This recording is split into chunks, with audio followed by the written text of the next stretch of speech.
भागवत महापुराण की जय। अनंत विभूषित व्यास नंदन सुखदेव जी महाराज की जय। वेद व्यास भगवान की जय। उमापति महादेव की जय। बोले बाके बिहारी लाल की जय। जय जय श्री राधे। ब्रह्मानंदम परम सुखदम केवलम ज्ञानमूर्तिम द्वंद्वातीतं गगन सदृशं तत्त्वमस्यादिलक्ष्यम् एकं नित्यं विमलमचलं सर्वधी साक्षिभूतम् भावातीतं त्रिगुणरहितं सद्गुरुं तं नमामि। सद्गुरुं तं नमामि। ज्ञानमूलं गुरोमूर्ति पूजामूलं गुरोपदं मन्त्रमूलं गुरोवाक्यं मोक्षमूलं गुरोप्रभा। शुक्लां ब्रह्मविचारसार परमाद्यां जगद्व्यापिनीं वीणापुस्तकधारिणीं अभयदां जाड्यान्धकारास्पहां हस्ते स्फाटिकमालिकां विदधतीं पद्मासने संस्थिताम् वन्दे तां भगवतीं परमेश्वरीं बुद्धिप्रदां शारदाम्। मनोजवं मारुततुल्यवेगं जितेन्द्रियं बुद्धिमतां वरिष्ठं वातात्मजं वानरयूथमुख्यं श्रीरामदूतं शरणं प्रपद्ये। कृष्णाय वासुदेवाय हरये परमात्मने प्रणतक्लेशनाशाय गोविन्दाय नमो नमः। नौमीप्यते प्रवपुषे तडिदम्बराय गुञ्जावतंस परिपिच्छल सन्मुखाय वन्यस्रजे कमलवेत्र विषाणवेणुर् लक्ष्मीश्रिये मृदुपदे पशुपाङ्गजाय वामबाहुकृतवामकपोलो वल्गितभ्रुरधरार्चितवेणुम् कोमलाङ्गुलिभिराश्रितमार्गं गोप्तैर्यति यत्र मुकुन्दा। बोले बांके बिहारी लाल की जय। परम मंगल में श्रीमद् भागवत महापुराण सप्ताह ज्ञान यज्ञ के षष्ठ दिवस की मंगलमयी कथा में हम प्रवेश कर रहे हैं। कल आपने भगवान के परम मंगलमय चरित्र उनकी परम मंगलमयी बाल लीलाओं का श्रवण रसपान किया, जिनमें भगवान की मंगलमयी बाल लीला, माखन चोरी लीला, दामोदर लीला और काली निग्रह लीला, चीरहरण लीला और गिरिराज धारण की मंगलमयी लीला पर कथा विराम किया गया था। आज उन अकारण करुणावरुणालय की मंगलमयी लीलाओं का श्रवण रसपान करें। नित्य की भांति भगवान के उस परम मंगलमय नाम का संकीर्तन करते हुए अपने मन को उन बांके बिहारी के श्री चरणों में लगाएं, ताकि वो करुणावरुणालय हमारे मन को परम पवित्र करके अपने श्री चरणों से जोड़ दें।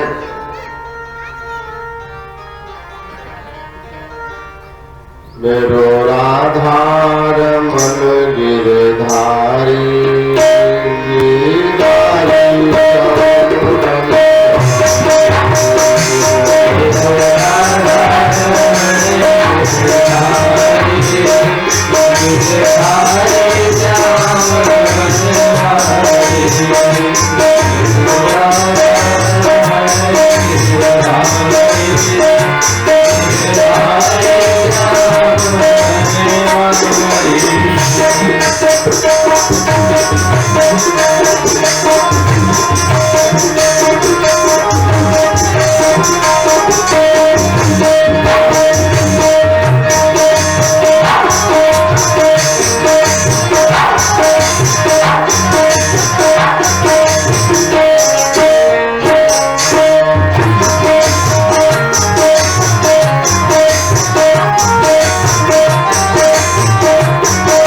जय जय श्री राधे।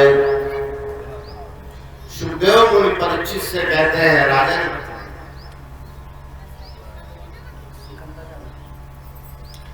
नंद राय जी एकादशी का व्रत करते और द्वादशी को व्रत का पारण किया करते। देखिए, जीवन में जब भी, जहां भी, जो कुछ भी, जैसे भी हमें प्राप्त होता है, उसके पीछे हमारे द्वारा किए हुए कर्मों की महत्वपूर्ण भूमिका होती है।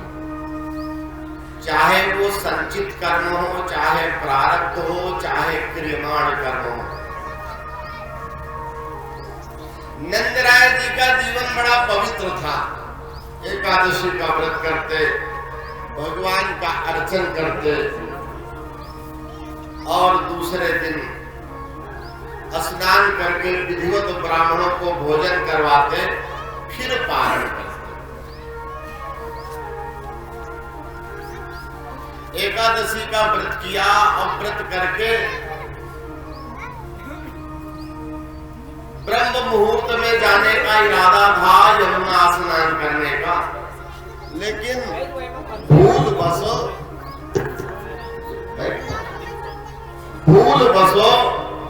मध्यरात्रि में चले गए। भूल बस मध्यरात्रि में चले गए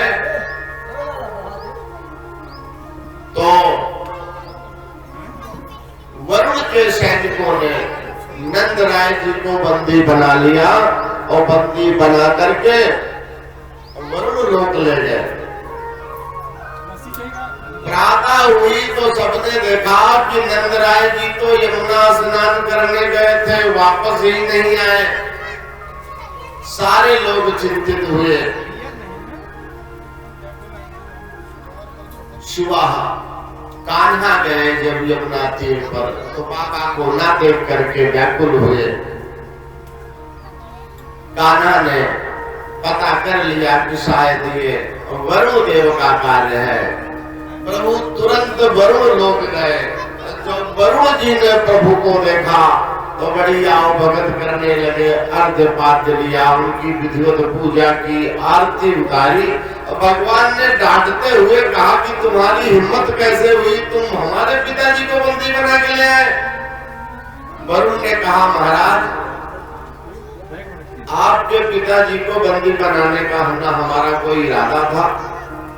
ये हमारे सैनिक जो ये जान नहीं पाए कि आपके पिताजी हैं, मेरी अवज्ञा क्षमा हो।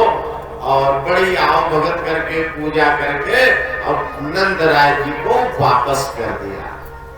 और नंद राय जी अपनी आंखों से सब देख रहे हैं, किस तरह वरुण पूजा कर रहे हैं, किस तरह आरती उतार रहे हैं, किस तरह उनसे क्षमा प्रार्थना कर रहे हैं। और ये सब नंद राय जी ने देखा तो देखने के बाद आकर के गोप कुमारों को बताया। बोले, अपना कन्हैया कोई साधारण नहीं है, तो बहुत बड़ा देवता है। मुझे तो वरुण के सैनिक पकड़ करके ले गए थे और ये लाला मेरा छुड़ा करके लाया। और वरुण ने इसकी पूजा की, आरती उतारी और चरणों में गिर करके क्षमा मांगी। तब तो सारे गोप जब गौचारण करने जाते तो कान्हा से पूछते रहे, क्यों रे कन्हैया इतना बड़ा देवता है, आज तक हमसे छिपाया। अरे भगवान कहते, नहीं भाई मैं देवता नहीं हूँ। बोले ना। अब बोले, अगर तुम सच में देवता हो तो हम तुम्हारे सखा हैं, हमें भी अपने लोक का दर्शन कराओ। बार बार कहते तो प्रभु ने एक दिन कहा, चलो अच्छा तुम्हें अपने वैकुंठ का दर्शन कराते हैं।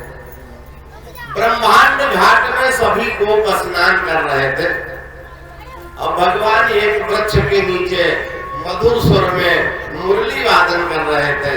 भगवान ने उनसे कहा अच्छा ऐसा करो आप लोग डुबकी लगाओ। और जैसे उन्होंने डुबकी लगाई तो सारे गोप बैकुंठ पहुंच गए। और जब सब बैकुंठ पहुंचे तो वहां क्या देखते हैं कि सभी पीतांबर धारण किए हैं, सभी 4 भुजाओं वाले हैं, सबका परम मंगलमय स्वरूप है।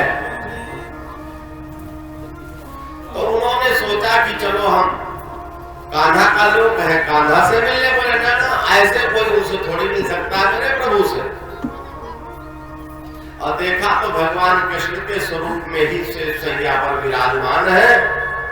गोपों ने कहा हमें तुम्हारे ऐसे भगवान की जरूरत नहीं, हमें तो अपना कन्हैया ही अच्छा है, जो हमारे साथ खेलता है, हमारे साथ गोचारण करता है, हमारे साथ बात करता है, हमारे साथ मुरली वादन करता है। और हमें ऐसे देवता की कोई जरूरत नहीं जो हमसे मिल भी ना सके। मन में ये भाव आया और बोले ये बैकुंठ तो है लेकिन अपने वृंदावन से अच्छा नहीं है। अब मन में जब ये भाव आया तो सारे गोप जल के ऊपर आ गए। और जब जल के ऊपर आए तो देखा किनारे पर कान्हा मंद मंद मुरली बजा रहे हैं। सारे गोपों ने कन्हैया को धन्यवाद दिया, कहने लगे कान्हा इस मुरली रौ पर तो हम सब मुक्त हैं। आज हमें तुम्हारे स्वरूप का बोध हो गया, तुम बहुत बड़े देवता हो। और हम तो कभी तुम्हें गालियां भी दी, तुम्हें जूठा मीठा भी खिलाया, खेल में तुमसे झगड़ा भी किया हमने। अब मेरे सब अपराधों को क्षमा करो। कान्हा ने अपने सखाओं को गले लगा लिया, कहने लगे नहीं ऐसी कोई बात नहीं, सखा तो सखा होते, सखा में ऐश्वर्य की कोई बात नहीं होती। इस तरह भगवान की अनेक लीला चलती हैं। एक दिन भगवान ने जब गोपियों का वस्त्र हरण किया था तो प्रभु ने उनसे कहा था कि आने वाली शरद रात्रियों में तुम्हारी कामना पूर्ण होगी। अब शरद ऋतु आ गई, पूर्णिमा की रात आ गई। भगवान ने सोचा कि अब ये वही समय है जो हमने गोपियों से वादा किया था उसे पूर्ण करने का। तो प्रभु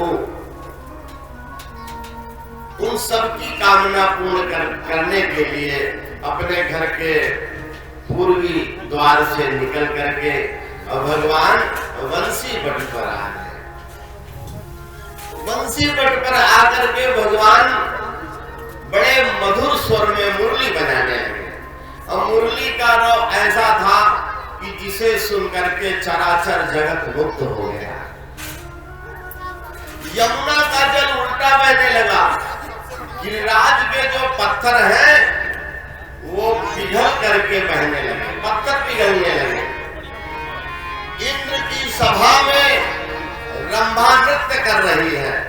तो जब मुरली की ओर ध्यान जाता है तो ताल गति के अनुसार नृत्य नहीं हो पाता। भाई नृत्य करने वाले को चाहिए जिस अनुसार वाद्य यंत्र बज रहे उसी अनुसार उसकी थिरकन होनी चाहिए। और रंभा वाद्य के अनुसार नृत्य नहीं कर पा रही है।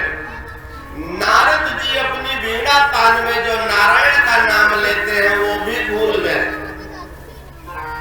और संपूर्ण चराचर को मुग्ध करने के बाद भगवान ने मुरली में 3 बीज का स्मरण किया और मधुर सुर में अपनी सखियों का आवाहन करने लगे। इस रास पंचाध्यायी को प्रारंभ करने के पूर्व सुखदेव सावधान करते हैं, कहते हैं भगवान पिता रात्रि शरदोत्फुल्ल मल्लिका विच्छरन्तुं मनश्चक्रे योगमायामुपाश्रिता। ये लीला भगवान की है, साधारण व्यक्ति की नहीं है। और उस रात में जब चारों तरफ शरद की चंद्रिका छिपकी हुई है, भगवान ने योग माया को बुलाया और उसे आदेश दिया, एक काम करो, तुम मेरे रास के अनुरूप उस स्थली को सजा दो। तब तो योग माया ने भगवान की रास स्थली को सजा दिया। सुखदेव कहते हैं, दृष्ट्वा कुमुदवंत मखंड मंडलम रमाननाभम नव कुंकुमारुणम वनम चतत्कोमलगो विरंजितम जगो कलम्बाम दृशाम मनोहरम। रात का समय है, शरद की चांदनी छिटकी हुई है और सारे ऋतु का समय त्याग करके सारे पौधों के पुष्प आ गए हैं। शीतल मंद सुगंध समीर बहने लगी है। अब ऐसे में भगवान का वो मुरली रो अब चराचर जगत के बाद अपनी सखियों का नाम ले लेके बुलाने लगा। राधे तुम भी आओ, विशाखे तुम भी आओ, ललिते तुम भी आओ। जिस सखी का नाम लेते हैं वो मुरली उसी सखी को सुनाई देती है। तो सारी सखियां व्याकुल हो गई। कहते बांसुरी बजाए आज रंग से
सुंदर श्याम मोहन वसुधारी सुंदर श्याम मोहन सचवर वसुधारी प्रभु मदन मोहन चरण बलिहारी प्रभु मदन मोहन चरण बलिहारी बांसुरी बजावे आके बांसुरी बजावे आके बांसुरी बजावे